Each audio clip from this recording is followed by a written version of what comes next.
চিংড়ির যে কোনো পদই কিন্তু আমাদের বেশ ভালো লাগে।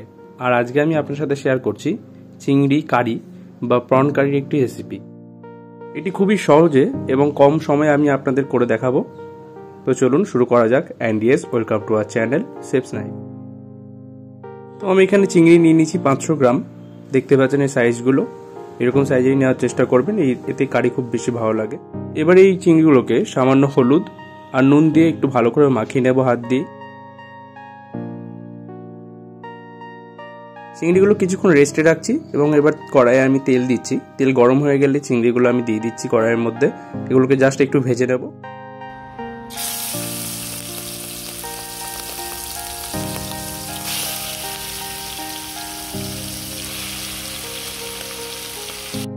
চিংড়িগুলো খুব বেশি ভাজার কোনো প্রয়োজন নেই, জাস্ট 2 থেকে 3 মিনিট ভাজলেই হবে। ভাজা চিংড়িগুলো আমি এবার তুলে নিচ্ছি। ওই কড়াইয়ে আমি আর একটু তেল অ্যাড করে নিয়ে তেলটা গরম হয়ে গেলে তার মধ্যে দিচ্ছি গোটা মশলা আর 2 শুকনো লঙ্কা। গোটা গরম মশলাগুলো ভাজা হয়ে গেলে এবং তার থেকে সুন্দর গন্ধ বেরোতে শুরু করলে তখন আমি এর মধ্যে দিয়ে দিচ্ছি পেঁয়াজ বাটা 1/2 কাপ মতো।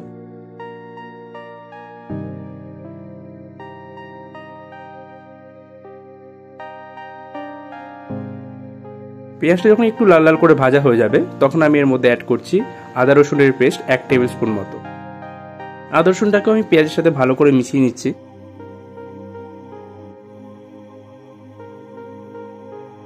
আদা রসুনের কাঁচা গন্ধটা কেটে গেলেই আমি এর মধ্যে এখন অ্যাড করছি টমেটোর পিউরি। এবার টমেটো পিউরিটাকে ভালো করে কষাচ্ছি আমি বাকি মশলার সাথে।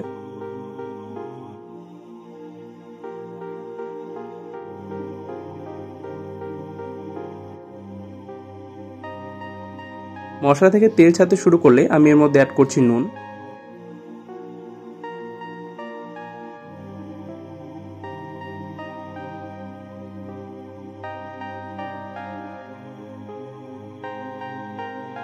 মশলাটাকে আর একটু ভালো করে কষিয়ে নিয়ে আমি এর মধ্যে এখন অ্যাড করছি চেরা কাঁচা লঙ্কা 2খানা।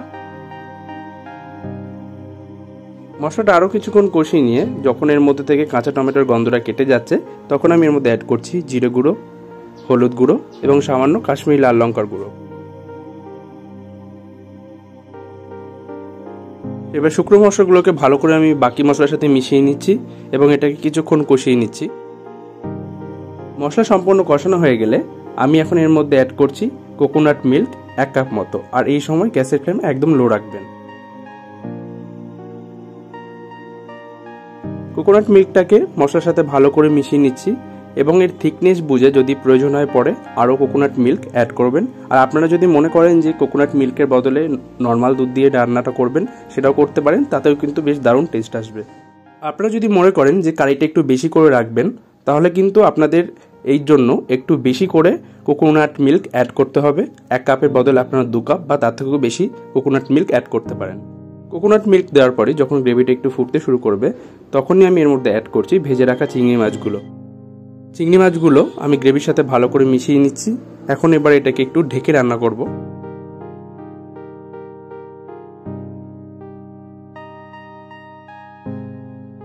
দুই থেকে 3 মিনিট একদম লো ফ্লেমে আমি এটাকে ঢেকে রান্না করছি। এখন এই ঢাকাটা খুলছি আমি, আর চিংড়ি কারি বা প্রন কারি কিন্তু একদম কমপ্লিটলি রেডি হয়ে গিয়েছে। এটা থেকে যে কি সুন্দর একটা গন্ধ বেরোচ্ছে সেটা আমি আপনাদের মুখে বলে এখনই বোঝাতে পারবো না, তার জন্য কিন্তু আপনাদের এটা বাড়িতে অবশ্যই বানাতে হবে। এখন আমি এর মধ্যে দিয়ে দিচ্ছি সামান্য গরম মশলা আর ফ্রেশ ধনেপাতা কুচি। আর গ্যাসের ফ্লেম একদম বন্ধ করে দিয়ে এখন আমি এটাকে নামিয়ে নিচ্ছি আর সার্ভ করে নেবো এখন আমি গরম গরম চিংড়ি কারি বা প্রন কারি। আপনারা দেখতেই পাচ্ছেন এটা দেখতে কতটা লোভনীয় লাগছে, তাই আপনারা অবশ্যই বাড়িতে কিন্তু বানাবেন এরকমভাবে চিংড়ি কারি আর আমাকে জানাবেন কেমন লাগলো আপনাদের। ভিডিওটি ভালো লেগে থাকলে অবশ্যই একটি লাইক করবেন এবং সাবস্ক্রাইব করবেন চ্যানেলটিকে। ধন্যবাদ।